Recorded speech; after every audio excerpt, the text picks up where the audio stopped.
इन खबर में आपका स्वागत है। आज से नवरात्र शुरू हो गया है। चैत्र मास के शुक्ल पक्ष की प्रतिपदा पर नए हिंदू वर्ष की शुरुआत होती है और इसी खुशी में महाराष्ट्र, कर्नाटक, गोवा और आंध्र प्रदेश जैसे राज्यों में गुड़ी पड़वा मनाते हैं। गुड़ी पड़वा क्यों मनाते हैं, इस दिन कैसे पूजा की जाती है और इसका शुभ मुहूर्त क्या है, तो सबसे पहले जानिए शुभ मुहूर्त। प्रतिपदा तिथि प्रारंभ 1 अप्रैल यानी कल शुक्रवार सुबह 11:53 से शुरू हुआ और इसका समापन 2 अप्रैल शनिवार की रात 11:58 पर हो रहा है।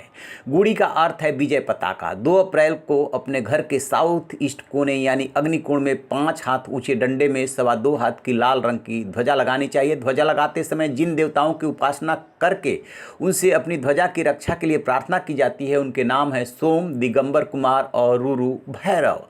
ध्वजा लगाने के बाद इन देवताओं का ध्यान करना चाहिए और अपने घर की समृद्धि के लिए प्रार्थना करनी चाहिए। ये ध्वजा जीत का प्रतीक मानी जाती है। घर पे ध्वजा लगाने से केतु के शुभ परिणाम प्राप्त होते हैं और साल भर घर का वास्तु अच्छा रहता है। ध्वजा के अलावा इस दिन घर के मुख्य दरवाजे पे आम के पत्ते या न्यग्रोध का तोरण भी लगाते हैं।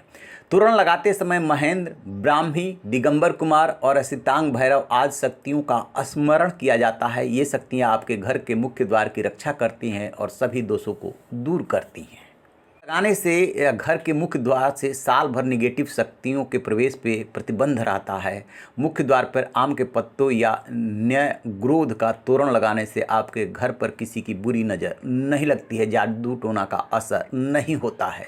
आज के दिन पीपल, तुलसी, नीम, बरगद और बहेड़ा के वृक्ष लगाना भी शुभ माना जाता है। गुड़ी का अर्थ विजय पताका होता है, इसलिए इसको लेकर के तरह तरह की मान्यताएं व लोक कथाएं हैं।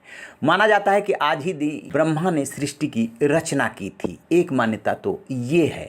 दूसरी मान्यता ये है कि दक्षिण भारत में गुड़ी पड़वा की लोकप्रियता इस कथा से जुड़ी है कि रामायण काल में बाली का शासन था।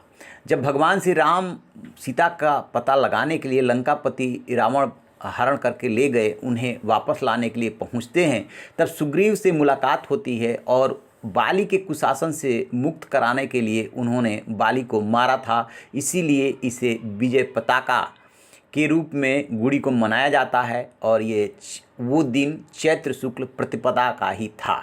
एक प्राचीन कथा शालिवाहन के साथ भी जुड़ी है। उन्होंने मिट्टी की सेना बनाकर उसमें प्राण फूंक दिए और दुश्मनों को पराजित किया। इसी दिन शालिवाहन शक का आरंभ भी माना जाता है। लेकिन स्वास्थ्य के नज़रिए से इस पर्व का विशेष महत्व है।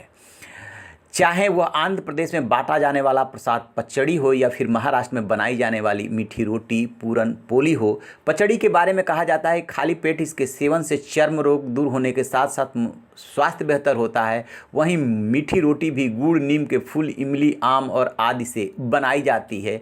इसके भी काफ़ी फायदे होते हैं। तो लोक मान्यताओं के और कथाओं के अलावा ये सीधे सीधे पर्व जो है वो स्वास्थ्य से भी जुड़ा हुआ है। तो आप रहिए न बेखबर, देखते रहिए इन खबर। Thank you. इन खबर चैनल को सब्सक्राइब करें।